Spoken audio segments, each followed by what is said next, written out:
Hello and welcome to reality. My name is William. I'm here with Lev Hey and everyone. oh, hi Lev. And this week we also have a guest. His name is Black, and he's from the YouTube channel Blackskinis Amazing. Why don't you introduce yourself and say a few words, Black? How you doing? I'm Black. I'm a proud Black American. Both my mother and father sides go through American shadow slavery and Jim Crow, so I'm what you call a true American. And white supremacy is CRT, critical race theory. Critical race theory boils down to that America is a white supremacist nation from its founding to this very day. And that white supremacy is specifically over Black Americans from slavery to Jim Crow to now. So it's going to be white supremacy over Black Americans who have lineage in shadow slavery and Jim Crow. The Chinese, the Nigerians, and Jamaicans, that's a side note. White supremacy has always been about domination over Black Americans who come from shadow slavery and Jim Crow in America. And that's what CRT is, boiled down to a basic. Thank you. Okay. Um, just to give an idea what we're aiming for here today, it's primarily discussion. We're not trying to argue one position or another per se. We're just trying to understand Black's position here, and Black can ask us questions too, so we can clarify, just so we can understand what we're talking about, and we can form our own opinions about what we're talking about. So, did you want to start by asking any questions, William? Or did you want to respond? Yeah, I just had a couple questions. You said that the founding of America is white supremacy all through today, through slavery and Jim Crow. I was just wondering, do you have, I know a lot of critical race theorists put the founding at 1619. Is that your date, or do you have a specific time period or event that represents the founding of America? No, 1776 is fine. Even the 1619 project has went back and said, okay, we were just speaking metaphorically 1619, but it is 1776. So that's a fine date. So you agree that the founding of America is essentially the Declaration of Independence, the Revolutionary War, and Constitution, and all that? Oh, absolutely. Yes. Now, so is it your contention that all of that, the documents and the Revolutionary War and all that, that is an embodiment of white supremacy? Yes, if you look at the Constitution upheld shadow slavery. One of the main things was the fugitive slave law, which basically deputized every white person in America to capture any escaped Black slaves from the South and bring them back. That is in the Constitution itself, and that's a blatant white supremacist move to virtually deputize every white person in America and make it law that you have to capture any Black slaves that you know that are escaped and arrest them and send them back to their owners. That's white supremacy in the Constitution. Wasn't the fugitive slave law just in the 1850s? I thought it was passed specifically. No, actually, it was in the 1700s. George Washington. They just made it stronger in 1850. Okay, I guess. Well, you're saying that it's in the Constitution. Even can you be a little more specific? Like, I'm aware of course, slaves count as 3/5 a person. They still can't vote. I understand that, but in what ways, other ways, is slavery enshrined in the Constitution? Would you say specifically? Well, as you know, James Madison said, we cannot mention the word slavery, slaves. He said, it's embarrassing.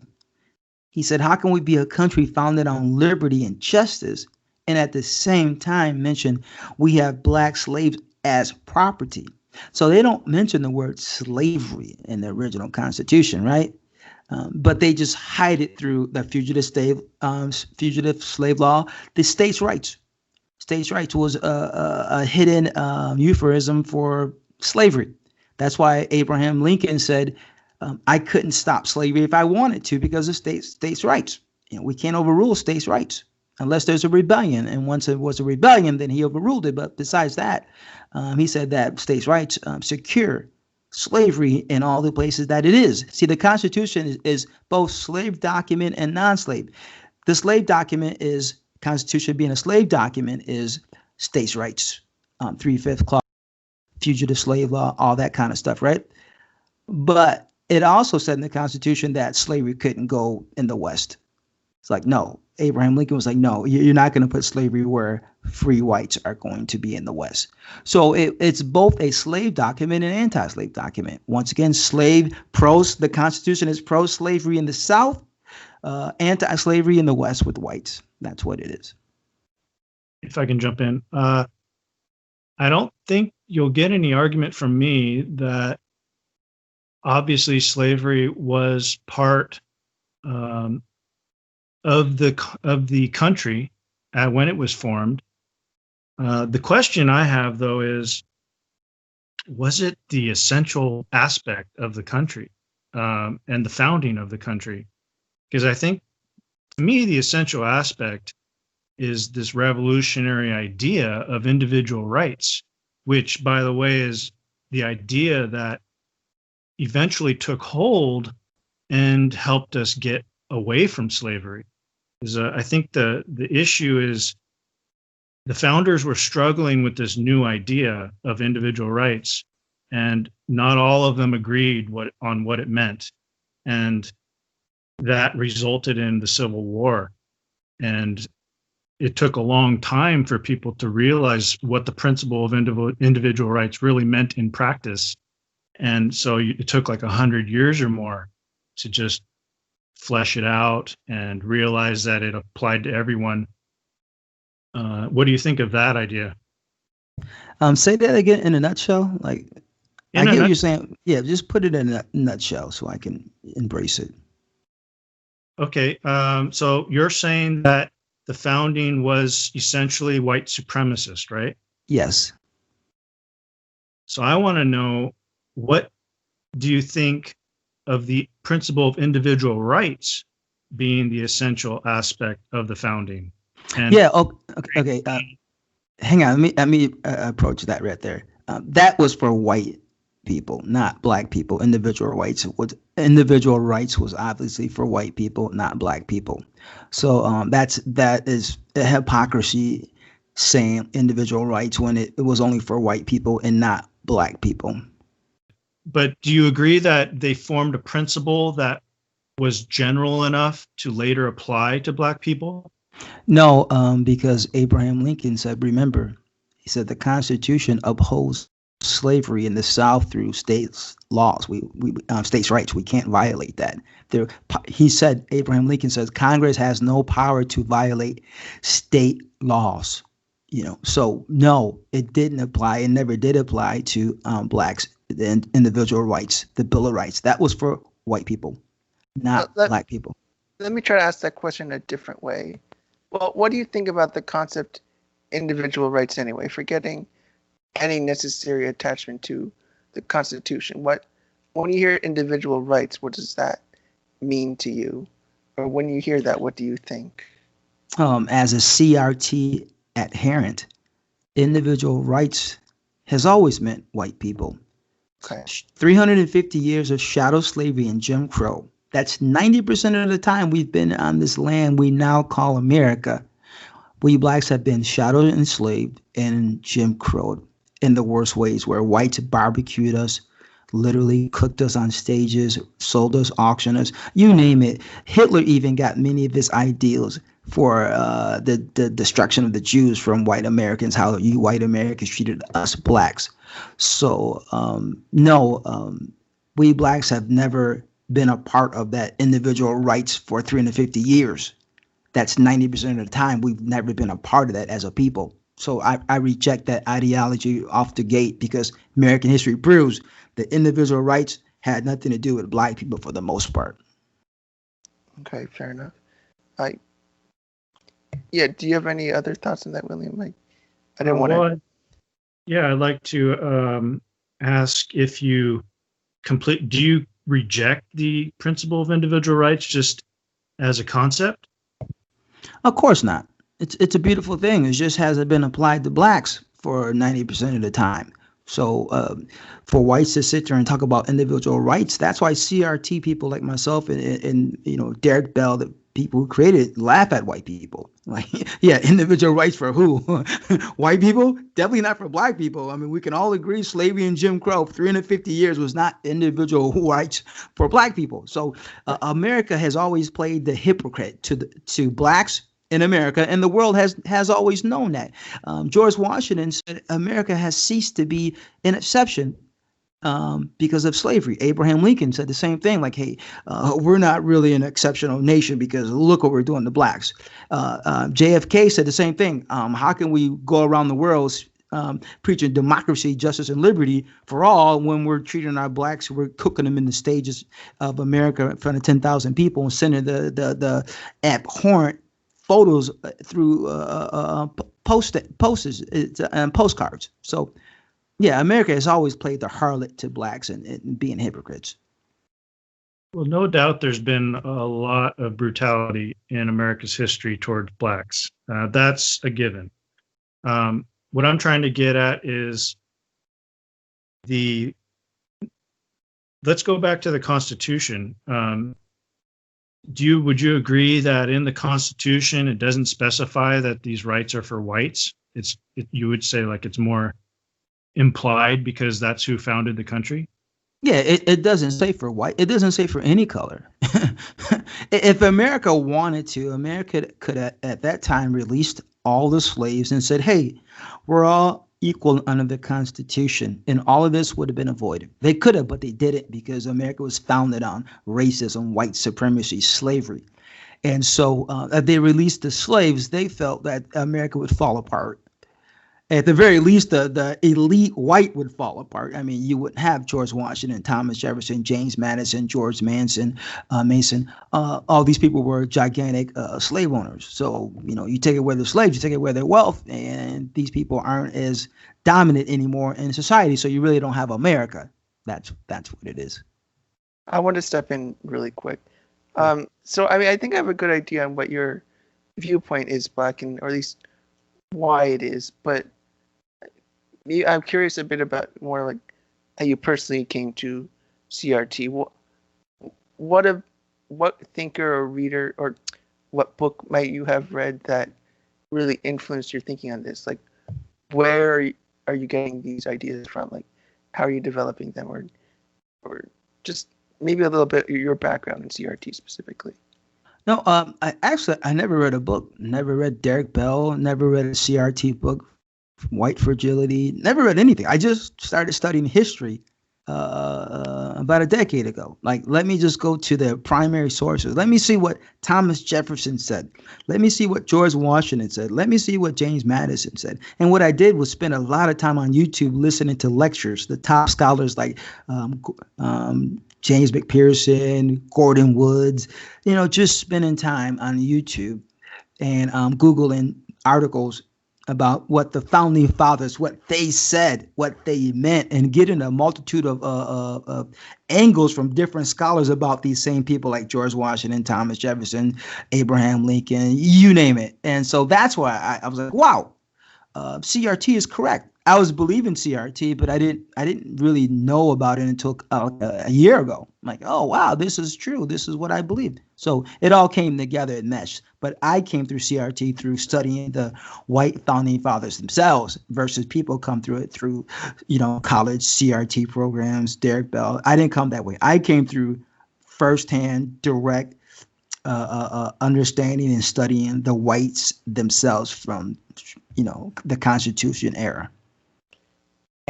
And how did that relate to your personal experiences as a Black man? Like, is there any specific instances that related the history to a personal experience you've had? Say that again? Or is there any experience that you've had as a Black man that would that made CRT appear right, or you believe was right? Like, verified. Yeah, just go to any city in America, and the ghettos are blacks. And the best parts of the city are whites, and the suburbs are whites. Of course, you're gonna have some black sprinkles, but the majority of it, in any city in America, name them, it's gonna be in the ghettos, black people, and in the best parts of those cities, white people, and in the suburbs and the uber suburbs and all that, white people. Of course, like I said, once again, you're gonna have some white sprinkle in the ghettos and black sprinkled in the best parts of the city and the suburbs. But overall, majoritively, it's going to be blacks ghetto, whites suburbs, and the best parts of the city. That's white supremacy, and that's what Abraham Lincoln said it should be, and that's what Thomas Jefferson, George Washington. That's CRT. We're living it today, 2020. 2020, Black Americans are the most segregated people in America, and scholars say for a fact, blacks today are more segregated from whites than during Jim Crow, the height of KKK Jim Crow. We're more segregated now today than during the height of KKK Jim Crow. That's crazy. That's CRT in effect today. White supremacy is real and it still rules. Can you point to some laws or some specific institutional racism? What explains the segregation you're talking about? White supremacy. You see, when people say, well, show me the racist laws. The Constitution didn't have any racist laws outside of the, matter of fact, it didn't have any racist laws as far as race. It didn't mention black people in the Constitution. But under that Constitution, we remain slaves, right? So when people say today, and like Ben Shapiro, people like that, hey, well, show me the racist law and then we'll fight it together. Look, I don't need to show you a racist law. Just look at America. Lee Atwater said it in the 1980s at the White House. Lee Atwater, you can Google it, Lee Atwater at the White House. He said he was giving an interview to people and he goes, hey, this is off the record. Don't record this, right? But they recorded it. And he said, hey, you can't go around calling blacks nigger, nigger, nigger anymore. Those days are gone. He goes, what you have to do is be slick about your racism, use forced busing, taxes and all that, codes. He goes, you have to be covert with your racism. And so when people say, once again, where's the racist law? No, people like Lee Atwater at the White House in the 1980s said, hey, man, you just can't be blatant about it like Jim Crow. You're going to have to be undercut. And he said this, he goes, if it hurts whites, poor whites, fine. But the bottom line is that we hurt blacks the most. So, we're going to hurt some poor whites, but the aim is the poor blacks. I mean, the black people as a whole. And if we hurt them the most, that does the job, just like a blatant Jim Crow law, you see? So. I agree that is quite racist. I mean, I don't know exact context all that is, but it probably doesn't matter. I mean, that does sound pretty bad, and I would not defend him, but what I'm thinking about here is, in what way is that specifically a CRT view you're talking about here? Because William and I would agree that that's a despicable thing for a person to say and believe. But it's white supremacy. It's always been that way. It's been that way from the founding fathers through Jim Crow to the 80s, 90s. It's the same thing. It's white supremacy. He's just saying, hey, you got to hide white supremacy. You just can't come out and start calling people nigger, nigger, nigger. You got to hide it. You can't be so out front with it. That's all. He goes, same thing is accomplished. Just don't use the word, right? So I agree that it's racist and bad, and I could explain all the reasons it's bad, but why is it specifically critical race theory? How is that uniquely informing something here? Because I can understand, that's a covert thing, and racism isn't always obviously apparent as long as the people making the laws make things a certain way that deliberately target black people. But in what way does CRT help us figure out an answer or give us a unique answer to what's going on here? Well, the answer, as far as this is what I tell people. The answer to CRT white supremacy is this: reparations. Scholars have studied, and some scholars, like the Harper's Magazine, said that just from slavery alone, if you add up the labor whites stole from blacks, over the 250 years and add a compound rate of like 3%, 5% for inflation, whatever, a white America owes us $97 trillion. Now, that doesn't include punitive damages. That doesn't include Jim Crow, the crimes against us blacks by you whites, Jim Crow. So I always say America is morally owned by blacks. If white America was to truly give us blacks justice for slavery, Jim Crow, we would own America. America belongs to us. And that's why we haven't gotten reparations, because white people understand when you start doing those numbers and adding punitive damages, we owe blacks $400 or $500 trillion. We can't do that. That's why white America paid off the Japanese, because they added it up and said, hey, it's like $20,000-$30,000. In today's money, they gave them about $100,000 a piece for their internment. And they're like, okay, we can pay them off. The native Indians, okay, we got them on reservations and we'll give them a couple of $1 billion here and there, and they're fine. But they're like, black America, now that's a different story. That's 350 years of tragedy. We can't repay that. You can't. So, but what you can do is, this is my ideal to heal America. See, we both groups, whites and blacks, have two problems. Blacks' problem is being poverty stricken as a people. Whites' problem is, as a people, guilty. Guilty. So what can heal both of us at the same time? $100 trillion over 100 years. So every year, say from next year on, blacks, Americans, and I'm only speaking about blacks who have lineage in chattel slavery and Jim Crow, not Nigerians and Jamaicans, just the core blacks of America, receive $100 trillion over 100 years, $1 trillion per year over 100 years. Do that, and also add in every corporation with over 30, 40, 50 positions have to have a number of positions for black Americans.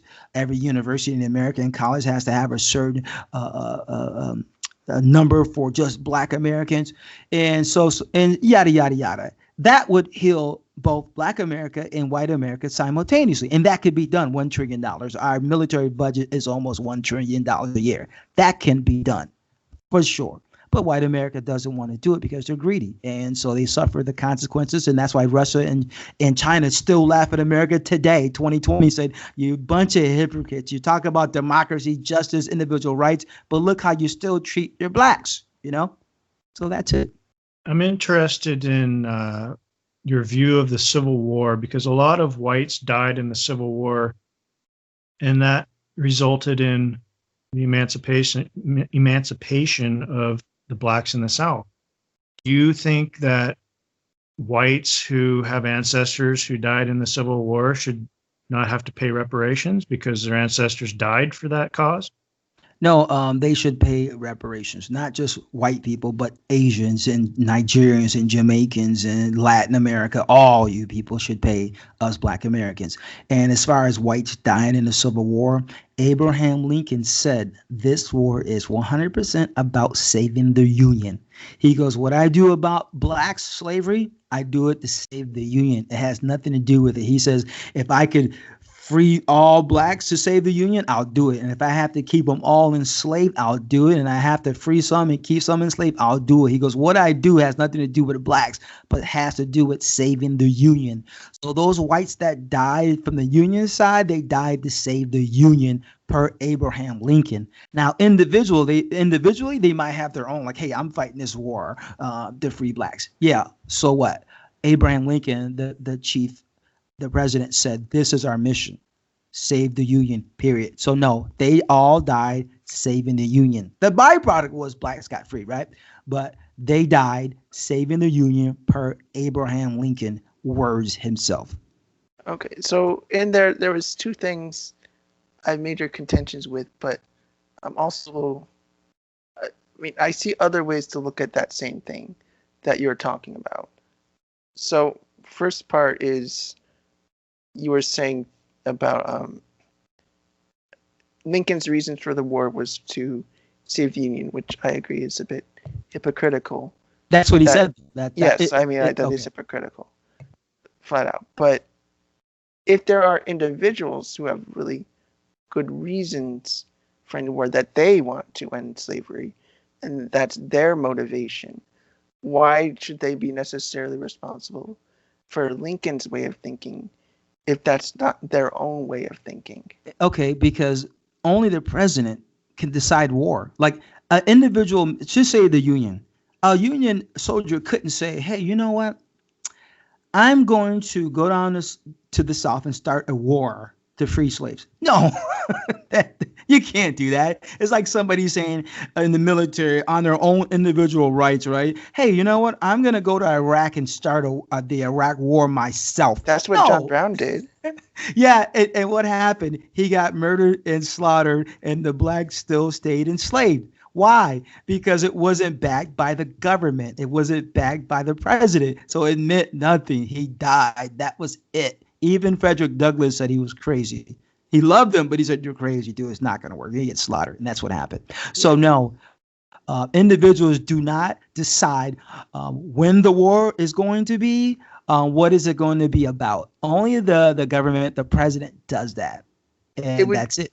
It would seem that if you're in the military, you can exploit the fact that there's a war for the fact that you want to have a war over slavery. So it seems like the reasons don't have to align. No, it doesn't matter. I was talking to a military guy about this last week, and he's in the military. I said, "Look, it doesn't matter what you think. When you're in the military, it doesn't matter what you think. What matters is what the leaders say and what's going to be done. You either have to do it or be court-martialed, period." And he got upset. And I go, "Am I right or wrong? If you don't do what the leaders say, you either get court-martialed or you do it." And he admitted, yes, okay then. Then the leaders decide what the mission is and what the mission is going to be about. Abraham Lincoln said it's the Union. So it doesn't matter what an individual soldier thinks. Either do your job or get court-martialed. Doesn't matter. Doesn't matter. Doesn't matter. Okay. There's more I had to say on that, but we only have so much time, so I'll move on. But do you want to add anything, William, before I go on to my second point about that? Well, I have a point. So there's a moral objection to the idea of reparations, which I want to throw at you and get your response. It's the idea that you should only be responsible for your own life's actions. And this comes up with like Christianity, where they say there's original sin, Adam disobeyed God, and so every one of Adam's descendants have this original sin, and so they need to atone and sacrifice for God, and then they'll be forgiven. Your idea of reparations sounds somewhat like that, because the people now aren't the ones who enslaved the blacks in the past. So why should they be responsible for their ancestors? Easy, because the founding fathers, like Thomas Jefferson, said, this is for white people for all time. Abraham Lincoln said that America was meant for white people only for all time. Abraham Lincoln said, this is a white supremacist nation, period. This is made for white people, created for white people on the back of slaves. Sorry, slaves, but that's what he said. This is a white nation and homogenous, which he said white people. And he said that this was meant for white people and not blacks. So the founding fathers and Abraham Lincoln condemned all white Americans for all time. They did it. It's like they did it. They did it in the name of whiteness, not individuals. Whiteness. Study the founding fathers. You're going to see whiteness. Thomas Jefferson, whiteness.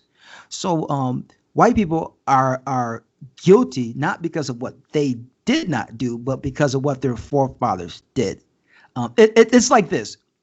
If you're going to say, well, hey, individual, I didn't do anything. Okay, just say the Iraq War, right?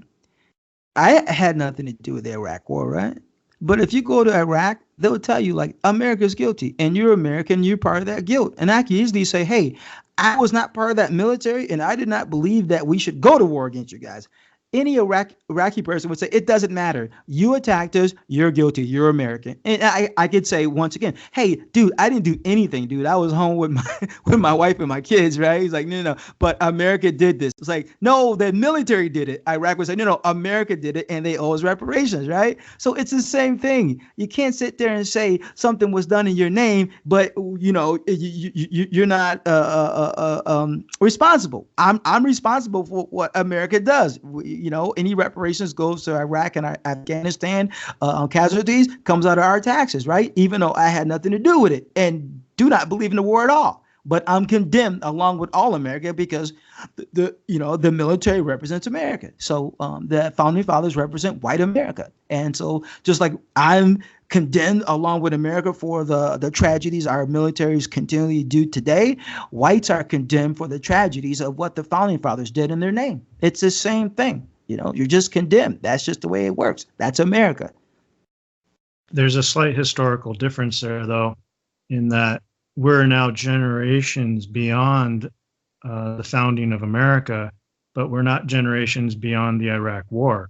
Okay, 100 years from now, if Iraq and Afghanistan are still devastated, they will still point to America as being guilty, and they will still demand reparations from America 100 years from now. If their country is still devastated, they will say, America did this to us, and America is guilty, and America must pay reparations. It doesn't matter what generation did it or not. If the country did it, the group did it, and they're guilty, they're condemned. That's just how it works. Okay, and here's another example. Same thing with the Jews, right? The people that paid reparations to the Jews in the 1980s, and they still pay some type of reparations to the Jews, Israel, they were not alive. The Germans that pay all these reparations were not alive during Hitler. They had nothing to do with it, right? But they still pay reparations to this day, one way or another, to Israel and to Jews. To this day, you can Google it. These people that are paying these reparations had nothing to do with it. But since Hitler did it in the name of Germany, they're condemned to this very day. To this very day, they still pay reparations to Jews in Israel. I was reading the other day. So, matter of fact, they just upped the payments to Jews and some of the heirs of the Holocaust. And like I said, these people who paying, they were not alive during Germany, the Hitler time, but they're still condemned. It's the same thing. I think there's a way to think of that in terms of individual rights, and I know you won't like that phrasing, Black, but I want to phrase this in a different way to look at this. I think there is a case to be made for reparations, and I agree that that's important for justice, because if you cause damage or harm to somebody directly, it should be made up for somehow. Like if somebody was assaulted, there's some sort of payback for that. If there's monetary damage, that's paid for back. And I think that's fair. If there's slavery, then if anybody was enslaved, they should have that justice righted. And often the government's responsible for righting that wrong, even if you aren't directly responsible. But we're still putting the person who committed the crime as one paying it back. And of course, the government's the one that committed the wrong here. So of course, we need some way to have the government pay back, which would be taxes or some kind of funding that the government has and so on. So of course you would be paying back to some extent, but it's not because of any racial guilt there, but it's in the name of justice that you have to pay back somebody harmed. And then the only question of determining who was harmed. But that brings me to another issue. You said that not just white people should pay reparations, but that not just white people responsible here, but that Hispanic people, Asian people, or any other racial group should pay these reparations that are at fault in some way. I don't really follow why you're saying that. Well, the reason why I include the Asians, the Nigerians, the Jamaicans, all Latin American, Latinx, is because this country was built upon Black slaves, right?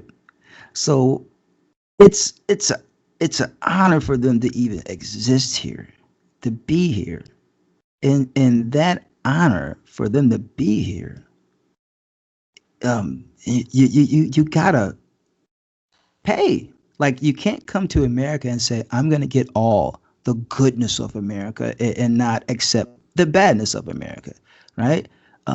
You gotta accept both, right? You don't get married to a woman and say, well, I accept the goodness of you, but not the badness. No, you gotta accept all of her, or you're not gonna be married for very long. And so the goodness is being in a country where you can have opportunity. You're under the Constitution, the Bill of Rights. And the bad thing is like you got to pay that debt along with white people.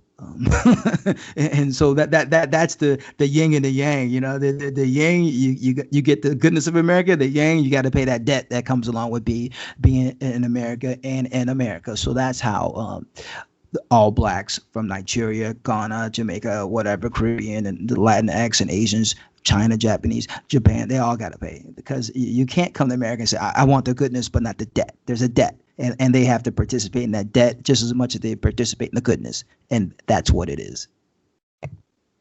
Wouldn't that apply to blacks who had ancestors as slaves as well? Haven't you benefited from the good parts of America?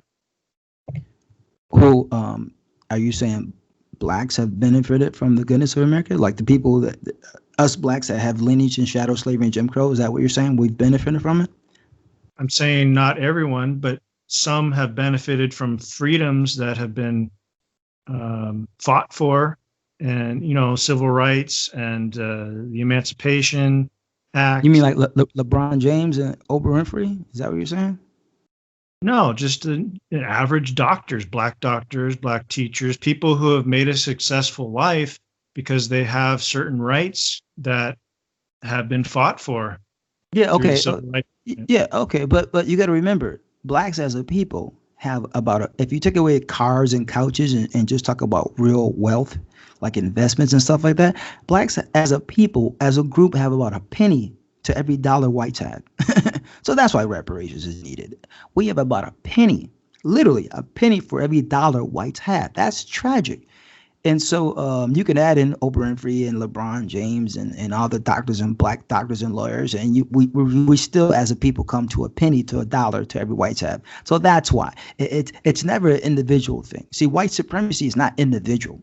See, Abraham Lincoln, when he said white, he didn't say, hey, Billy, Bob, Sue. He said white. When Thomas Jefferson, George Washington, and all the founding fathers spoke about whiteness, they meant white people, period. They didn't talk about Becky, Susie, John. It's always a group thing. When they talked about blacks, it was never Jamal, Laquita, and Shamel. It was always black people as a group. So we're talking about groups. And as a group, we have a penny for every dollar whites have, and whites must pay, should pay.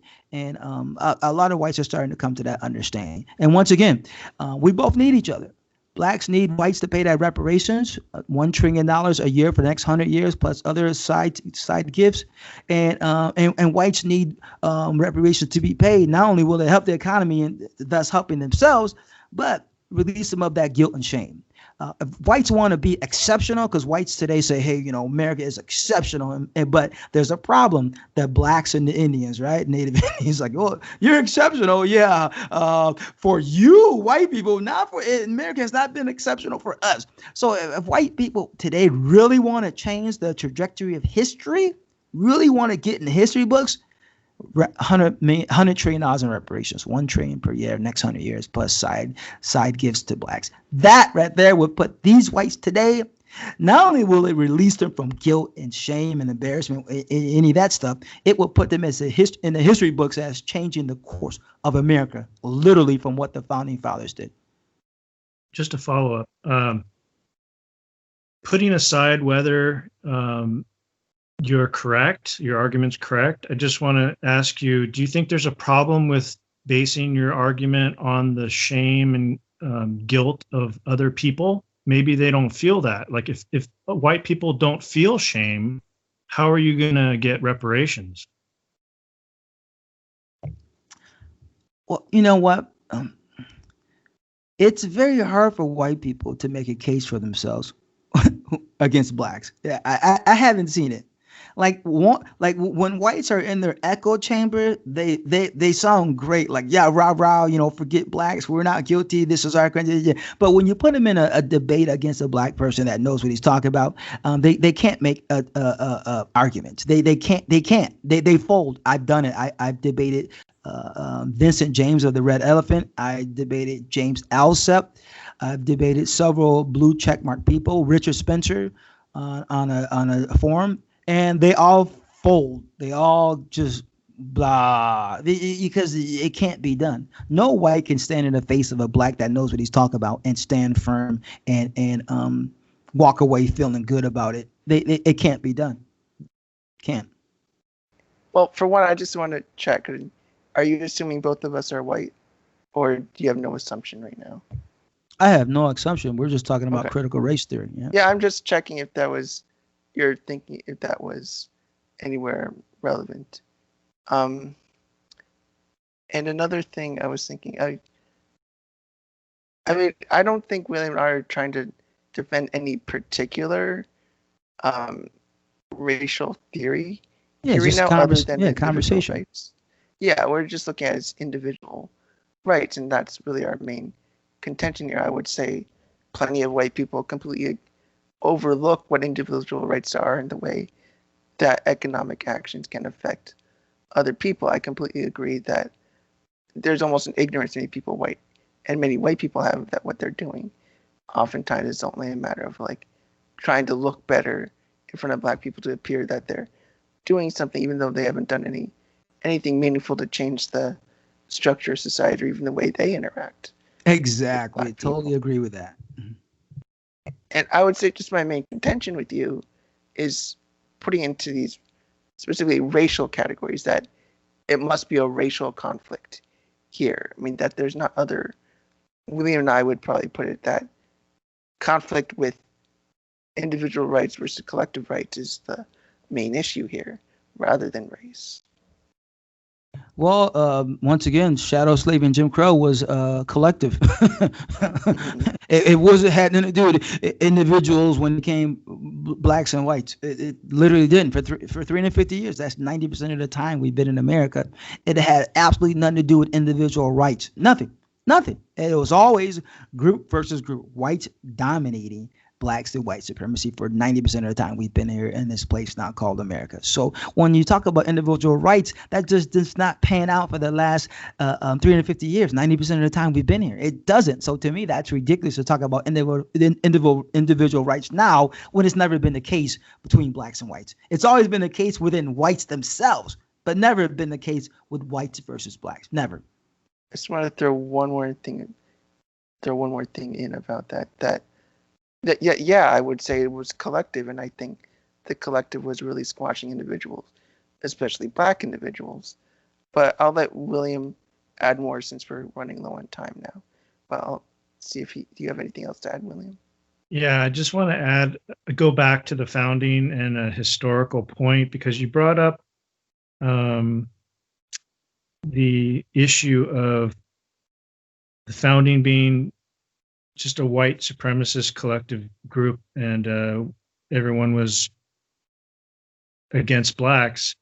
What do you make of the fact that Charles Darwin, who came up with the theory of natural selection, he didn't publish his book until 1859?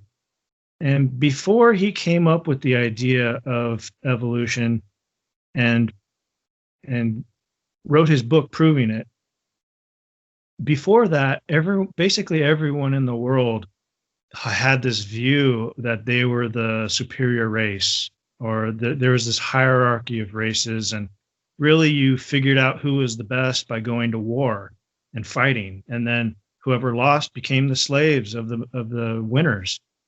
But until Darwin, once we got Darwin and his theory, then we realized we're genetically very similar and basically the same. And that brought us all together. And then we started thinking about individual rights, and we formed a nation on that basis. And that's why I say we made this shift in our perspective from group thinking about race to individual thinking and treating people as individuals. When did that occur? Pretty much the founding of America, or slightly before that, when the intellectuals started coming up with theories on where rights come from. Okay, then how do you explain slavery and Jim Crow? It was a vestige. It was a vestige of the history that came before. Like there were thousands of years of slaves, and it took 100 or 200 years for us to. I mean, we're still struggling with it throughout the world, and I think it's just a problem that's going to be with humanity for a long time until we figure out where rights come from. And that's fine. We blacks say fine. Just give us our reparations and we'll be fine by ourselves. Like, hey, white America, if you're saying, hey, we're having trouble with this, fine. Just give us our reparations and let us do us, right? We'll be fine. And not only that, once you give us our reparations, right, $1 trillion every year for the next 100 years plus side gifts, you can do away with affirmative action, do away with welfare, food stamps, do away with it, and you'll see a lot of white Americans fall apart, which they blame blacks for welfare and all that other stuff.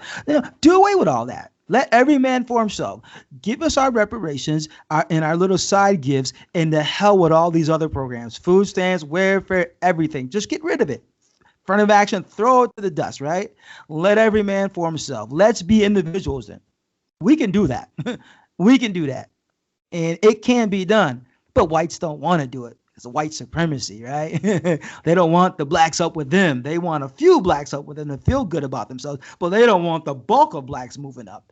We've done it in Jim Crow, Black Wall Street, one of the most successful blacks communities in America, right? We can do it as blacks. Just give us our reparations and our side gifts and leave us to ourselves. We'll be fine. Okay. I think that's a good way to end things. I think it was a very interesting conversation. I'm glad we did this. Yeah, absolutely. It was wonderful. It was pleasant. It was respectful. It was honorable. It was everything that America should be and needs to be, this conversation, right? Mm-hmm. Exactly. And thank you very much for doing this. And I think we all learned a lot. Hey, thanks a lot, man. You guys are awesome, man. And I'll let you guys go, okay? Thanks. Okay. Thank you. Bye. Take Yeah, care. thank you. Bye.